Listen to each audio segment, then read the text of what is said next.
then that becomes not just a powerful moment for that leader in their space, but it's a role model that their people can then follow. So I think that's a perfect example of powerful and appropriate vulnerability in a workspace, is saying, I messed up and this is what I'm doing about it. This is the Pass the Pitch podcast with Anna Frazzetto. Each episode, we sit down with bold thinkers and industry trailblazers to uncover the strategies, stories, and sparks of inspiration that drive growth and transformation.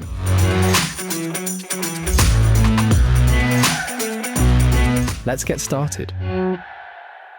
Hello, welcome everyone to Pass the Pitch podcast. Today I get to have some fun with Christine Sandman Stone. Christine, I think I've told you this before, but I think you have the best name on the planet. So welcome to the podcast. I do want to take a couple of minutes to kind of share with the audience who you are if they don't know you already. I always love looking at LinkedIn and how people describe themselves.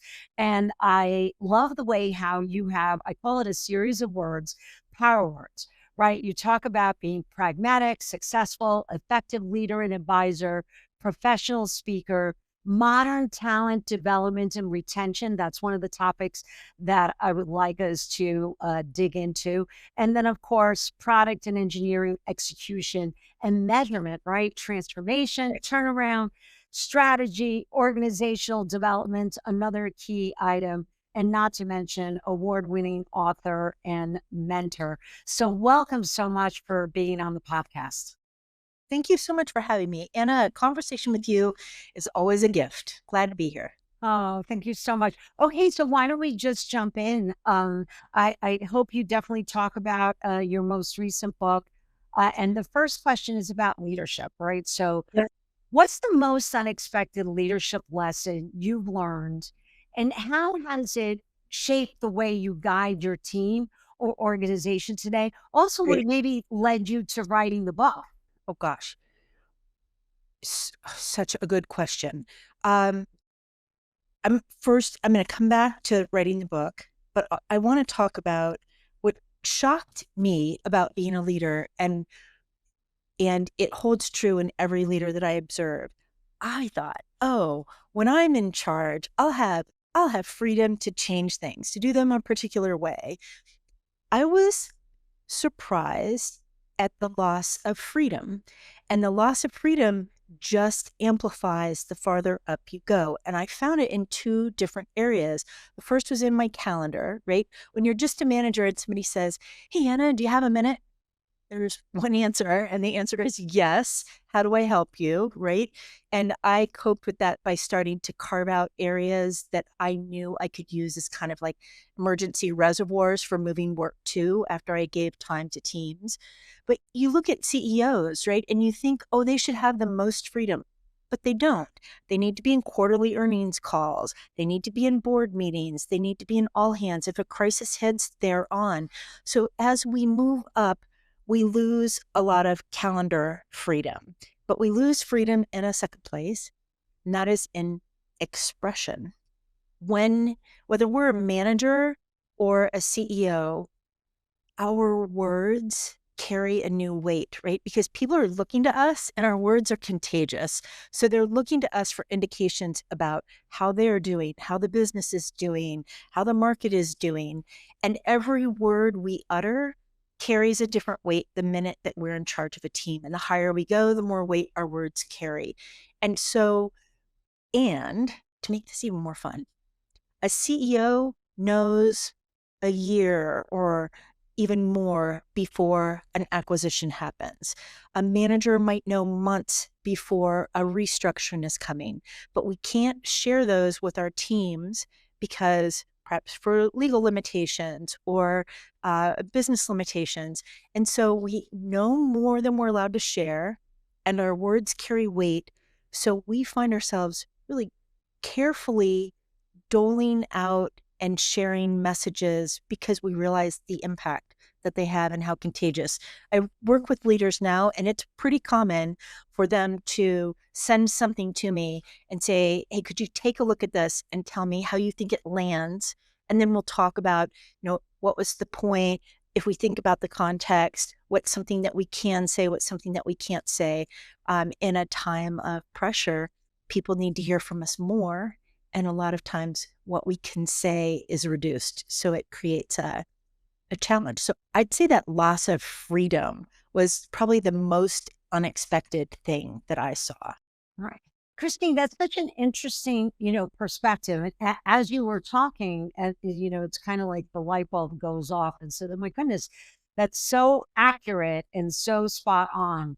Yes, you do lose control of your calendar. And, one of the habits that I got into, similar to you, and you just carve out, block out certain chunks like that, that you have some time to do what you need to do kind of thing.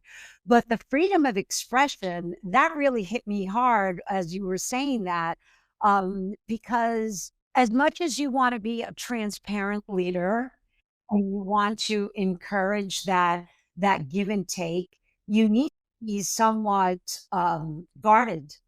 And You're a steward of the organization, right? You're the financial steward of your team and of your organization, and you have responsibilities um, that that guide you to be a thoughtful communicator. right, right. So a great point. I think that's such a great takeaway.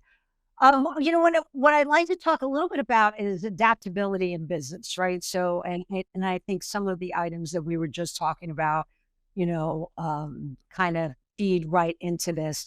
What's one time you or your team had to pivot quickly, right? And what that shift, did it make it a successful transaction or was it not successful? Because I think both are learning experiences. And what's your advice on thriving in unpredictable times? And this really goes such a long way, especially when you take a look at, just the state of the world and where we are, either economically or politically or whatever the case might be. There's Right. definitely a lot of unpredictable indicators. Yeah, I would absolutely agree. And uh, I was thinking about this. I realized that, oh my heavens, like every role I've ever had has had a pivot. And I love pivots. I really thrive in them. I kind of light up when I'm in a pivot. And I would say one of the most challenging ones was joining Groupon 2 weeks before the pandemic hit. So Groupon, right, is an experiences organization. People buy a Groupon to do something they haven't done before. Like, I want to take salsa. I want to get a different manicure. I want to try a new restaurant. I want a hot water balloon, or a hot air balloon. Everything is it's experiences based. And as the pandemic would sweep through a company or a country, our sales would just diminish almost completely as things shut down. And we had to pivot, I guess, in a couple ways. One of the first ways we had to pivot was to help our merchants think about products that could replace services. So could we help a restaurant start selling picnic baskets with margarita fixings and, build your own tacos at home? The better that we could change our technology, which is my domain, or our sales process to help our merchants navigate this, the more successful we were all going to be. And the second big challenge was Groupon was a butts and seats organization. We had thousands of engineers around the globe, and we all came into the office every week, every day. And pretty quickly, we had to figure out how to work remotely. And as I think back to that time, the thing that helped us succeed was I had a visionary leader, and he asked me to lead this process called objectives and key results. And I led it for the technology organization. And the way it works is you look at your business goals and how you're going to numerically measure whether you hit your business goals. And then you work with the technology teams to go through all of the work that they're doing and figure out how it aligns to drive that goal. And if it doesn't drive the goal, you stop it. And then you free up resources and you put them on the work that does drive the goals. So if you look at Groupon's quarterly earnings through the pandemic, there were 6 quarters that we were in the black, and those were the quarters that we used OKRs. And it's interesting because you asked, like, how do you thrive in a period of change? I think the answer is really, it's deceptively simple. Patterns. humans need patterns to do their best work. And for us, that quarterly planning and measurement was a critical pattern that helped us adjustments, prioritize different work, move people around. Uh, all hands become so important, right? If we think about patterns, so the quarterly goals, the measurement, a pattern of all hands meetings where everybody got to hear. I do a lot of work now with organizations that are going through restructuring, or they have private equity owners that expect great results. And patterns are a key part of how a leader can make certain that work alignment is going on and that outcomes are being met. Christine, I mean, first of all, when you talk about patterns, I mean, I'm actually kind of like jumping up and down here in my seat. In sales, I mean, you're describing exactly, the sales cycle. And one of the things that, I constantly talk about is that, the power of, KPIs. And, I always say, activity leads to productivity, which leads to results, right? But you have to have that activity, but then it has to be fruitful activity that you Right. know that it's going to be productive so that you actually see the results kind of like at the other side of the funnel. So I'm sure you're having a lot of fun with that. And well, yes, and I would say shout out to all the sales teams out there, because a lot of your best practices are things that other parts of businesses are starting to really look at now. Is that evaluation of effort in terms of what is its output going to be, right? If you've got a sales call to a client who has a contract this big and a sales call to a client who has a potential contract that's this big, you know which one you do first, right? And I don't. I think in business, too much decision in the past was made off of like gut feeling from leadership. And we're getting better now at saying, wait a minute, like, what is this going to lead to? How are we going to measure it? And so bow down to my sales guru friends who were thinking about this long before technology organizations and operations organizations started to do it. Right, right. No, that's perfect. That's a great takeaway. So let's talk a little bit about personal branding and authenticity. How, I mean, I think this is a common challenge. I definitely see it in sales. Like, how do you balance staying authentic while building your personal or the organizational brand? Right. So, what's the one thing you think people get wrong about this? Uh, There's a lot. well, I think there's one big one. There's a phrase, bring your whole self to work. It is terrible advice, absolutely terrible advice. Like, there are a lot of things in our lives that just aren't relevant to our professional existence. You could be the parent of young children, or you could be a gifted partier, and neither one of those things has anything to do with how you show up professionally. One of my favorite things to do, I run a workshop in corporate settings where we'll talk about career progression and how people are planning it out. And I'll ask folks to think of 3 words that they feel describe themselves at work, that they would use to describe themselves at work. And they come up with words. And then I say, all right, how many of your words would get you promoted? And it's fascinating how a lot of times people have come up with words like empathetic, supportive, team player, but rarely do those words show up on a recommendation to promote, right? The words on a recommendation to promote are uh, decisive, impactful, um, innovative. So when we choose words, like the words that you see on my LinkedIn, they accurately describe me, and they describe me in the context of work. Though that's the personal brand that we should all be cultivating and sharing with each other. If you think about it, how we carry ourselves in the office is no different than social media. We should show people what we want them to see and what we want to be. Right. And I had a CEO that I worked for in the past, Yeah. and he would always say, the way I am with my children and the way I am with my partner and the way I am with my team at the office, I'm the same person. Right. So it's like there's consistency. And sometimes I think new managers or new team leads, they kind of feel like they have to put on this persona that they're not comfortable with. And often it makes it hard for them to really lead because people will see through it saying, well, that's not how, Jack normally is, or that's not how Jill normally is. And then they, Right. don't respect them in those positions. Yes. And that, but there's like this push pull. I would say the CEO who told you, I'm like this with my children, I'm not like this with my partner, I'm like this with you all.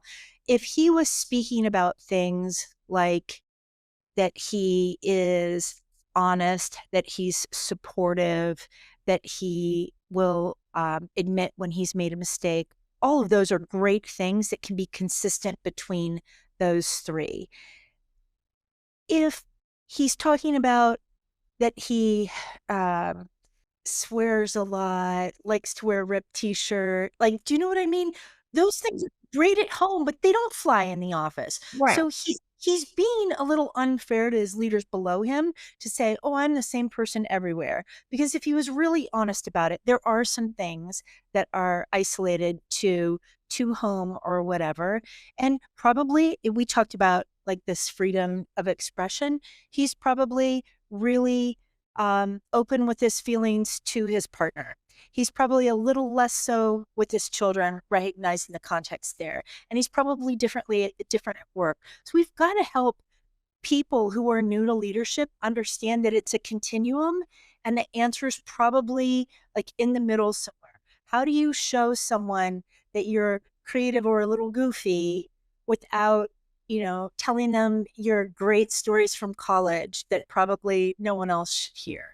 There's a middle, Anna. There's a middle. Yeah, there definitely is the middle, and I agree. And now I'm going to go back and challenge that old boss of mine with what he said. There's also the balance with vulnerability, right? Like we hear this a lot. Oh, like you need to show your vulnerability. You need to show, but I think it's like with everything in life, the pendulum swings, and it goes from you need to be buttoned up, bottled up, and can't show any kind of emotions to Yeah. it swings in the opposite direction where you need to be transparent and vulnerable. But the reality is it's somewhere in the middle to your point. And I agree 100%. I think one of the best things a leader can do is say, man, I made a mistake and I'm trying to fix it. And this is what I'm doing about it. When they say that, that's a vulnerability that I think is especially powerful in an office. And especially when they say, this is what I'm trying to do to fix it, you all keep me honest, then that becomes not just a powerful moment for that leader in their space, but it's a role model that their people can then follow. So I think that's a perfect example of powerful and appropriate vulnerability in a workspace is saying, I messed up and this is what I'm doing about it. Exactly. Agreed. Okay, so now let's talk a little bit about customer experience, right? Sure. And relationships. What's your secret sauce for creating an unforgettable customer experience, right? Can you share a time when going above and beyond made all the difference? I I'm such a pragmatist. All of my customers that I work with, before we start, we have measurements. So we know what the target is that we're trying to hit. And the beauty of that means that as we work through a process, when we hit the target, I'm able to say at the end, you earned this. Like you did this. You did this with your decisions. You did this with your work prioritization. You did this with the adjustments that you made. And this is how you got to this point. You earned this. So when that happens, it is that powerful feeling of accomplishment and measurement is the heart of the work that I do. That said, like the unforgettable, unique moments for me, a lot of times happen off cycle. There's an EVP that I work with, it's part of a big company, and she was asked to present what her team was doing inside of the company. And she knew that the larger context is that they're part of a very large merger and that there will be restructuring And she sent me a note like on a Friday and said, I am so sorry, but I present on Monday morning. Is there any chance, I know we don't meet for another week, is there any chance you could look over my explanation of my team and give me some feedback so that I'll be ready on Monday? And so the two of us worked through the weekend, and she sent this beautiful document, right? She laid out her 3 teams, headcount, impact, the work that they did. And it was over the course of, I think it was 15 or 16 pages, really well written. And so I read through it and I loved it. And then I thought about her audience, and I built a different first page for her. And I just cherry picked items out of the document, headcount, impact, key tied to business strategy, and just helped her build a table at the front so that worst case, if no one got to page 2, they still knew the impact that she had on the organization. And she was reflecting that even though her people were deeply technical, that they were directly tied to the business. And in that meeting on Monday, I got a text from her in the middle of the meeting. She said, you're not going to believe what's happening. The exec at the top of the org just presented my doc and kind of chastised my peers and said, this is what I expect from all of you. You have to have this ability to tie things together. So I think each of us has both a moment in the pattern of the work that we do with people, but also in the episodic things that pop up and have some urgency to lean in if we can and make a difference. It's a lot of fun. Oh, that's great. That's a great story. You should have that as a case study. I should. Yeah. I'll add it. Thank you. Writing it down right now. Good. Absolutely. Absolutely. Okay. So Christine, come on, share a little bit about your book because I love the backstory. Yeah. Let's talk about that. Okay. So the book is The Modern Management Mentor. The story is really one of my favorites. So a 29-year-old female product leader in a healthcare startup organization reached out to me and said, I have the opportunity to interview to run a team. How do I respond when they ask me if I've managed people before? Because nobody reports to me. And I said, that doesn't matter. You've gotten this big group of people to deliver complicated software projects for years. You're ready for this. If they say, have you led people? Just say yes. I swear it'll work out. So she calls me back later and she's like, I got the job. And she's like, I have 4 weeks to learn how to be a manager. What do I read? And I did, like, I just looked at the bookshelf and I was like, man, Brene Brown, all inspirational, Kusis and Posner, all theoretical. A 29-year-old who has to run a team does not need inspiration and she does not need theory. She just really needs like the practical stuff to get it done. So I started sending her notes and saying, here's 8 questions to ask your boss before you start. It'll give you the lay of the land of what's going on in the business, what's going on in your team. You can figure out what's strong, what you shouldn't touch, what's struggling, what you should, and the urgency with which you should address any of these. Then, the next week I would say, here's 10 questions to ask every one of your peers because they're going to be able to give you insight into your work, how your teams work together. Here's how you structure one-on-one. She called me at one point and said, I'm going to the holiday party. She'd only been on the payroll, I think, for a month and a half. And I said, okay, going to a holiday party is completely different now that you're a manager. You're sober. You tell your partner that every single person that comes up to you, the partner sticks a hand out and says, hi, I'm Jim. And then that forces the other person to say their name. So that way you don't have to freak out that somebody's like wearing their hair in a really fancy way and you don't recognize them or that you make a mistake. And I said, and you have something thoughtful to say to each person on your team about how they've contributed, and you say it to their date. You say, I'm so glad that you've shared Anna with us. I don't know if you know this, but her work on the podcast has been really impactful for our teams across the organization. Deeply grateful for. So we would do this and she would test them out. And then we got to points where there were some things that she came up with. I was like, that should be a section in the book. And we started collaborating. The punchline is that she's my oldest daughter and she's 33 next week. Her name's Madeline Stone Cuda. She's brilliant. So she and I collaborated, and then I had 5 other managers use and read the book. And because we went through so much of a pilot period, we were able to make some design decisions that were really impactful. So if it's blue, it's a tool. And there are 50 tools in here that help people navigate how to write a performance review, navigate how to handle when somebody's undermining them. Just practical things that you can get to and get work done. And it's in its second print run, which is really cool. It's won 3 awards, and it is starting to get picked up by organizations who are looking for resources. And what's weird is they're not just buying them for brand new managers.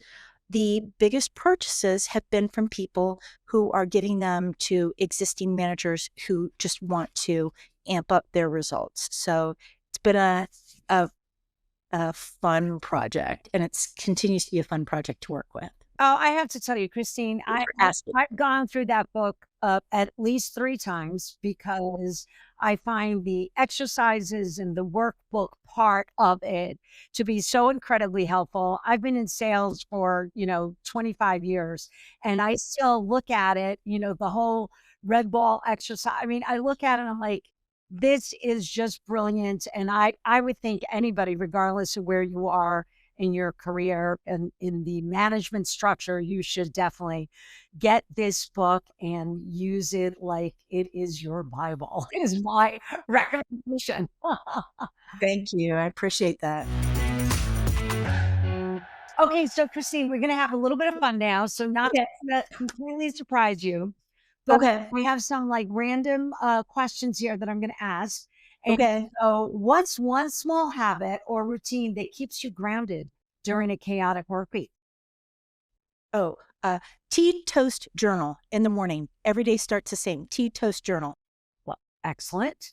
If you could teleport to one place for a quick brainstorming session, where would it be? The Kergaliki Hotel in Scotland on the Spey Rover.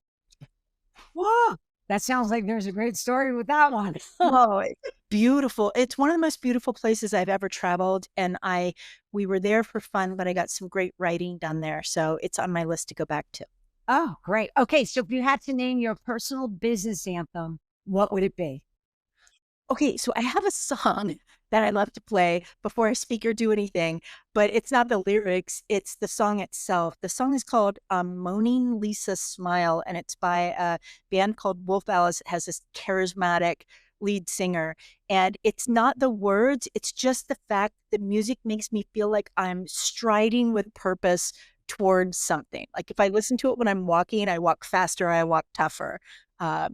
So that's my song. Oh, that's great. I love that. Okay, great. That's another one now I have to go listen to. Okay, so what's the perkiest productivity hack you swear by? Ignoring something. So if I go to work on something and I'm kind of fighting it, I'm finding a way to solve it. The data doesn't look right to me. I will drop my thoughts in a document really quickly, and I will shut the document and I will push it away, and I will not look at it. I will not think of it. If I've got the time, I try to let it sit for a week. If I don't have the time, at least a day. But then when I come back to it, somehow that distance has let me reset, and I'm able to come at the problem with a fresh set of eyes. And I dumped enough of like my problem statement or initial ideas that when I come back to it, I see it differently every single time. So ignoring something is weirdly a critical way that I'm productive. And Christine, I love that. You and I haven't had a chance to ever talk about this particular subject before in the past. But one of the things that I've always struggled with is being able to ignore something, right? So that's hard. Like I know, like if I'm working on a sales opportunity or a deal and we're trying to get it out the door, it's like you're constantly in the trenches. But over the years, what I've learned is that if you step away Yep. and give it some time to breathe, that when Yep. you come back, you will look at it from a different lens, and it's always a better answer. It So, is. And Anna, I might take 5 hours to fight with something if I lock in and stay with it in the day. And I might come back in a week and knock it out in 45 minutes. amazing, amazing. That's a great one. Yeah, I would highly recommend that too. Okay, so now describe your leadership style in 3 emojis and explain them. Huh. Okay, 3 emojis. Target and arrow, Oh, grinning, and a light bulb. Target and arrow is I am better than anyone I've ever met, at walking into an ambiguous business situation and being able to figure out what's extraneous, where the focus should be, and how to get results. So that's the target and the arrow. The grinning is I honestly enjoy my work. And I've learned that if I can line people on my teams up with work that they enjoy, I get better results out of them. So grinning's part of that. And then the light bulb is I just love cool ideas from other people. And so I send light bulbs to people when they send me something that I love. I'm constantly looking for ideas to incorporate into my own work. So I just deeply appreciate the power of a new thought. Oh my God, that's a great one. Excellent. Well, listen, Christine, it's always a pleasure. I have so much fun talking to you. I mean, we can talk for hours, and I look forward to having you back on the podcast. So thank you so much for being here today. Thank you, Anna. It's always a pleasure, and I love to see the impact you're having with your clients. Thanks for sharing. Thanks for listening to the Pass the Pitch podcast with Anna Frazzetto. Don't forget to subscribe and share. In our next episode, we talk to Kelly Shutrop about leadership lessons, creating unforgettable customer experiences, and building authentic personal brands. See you then.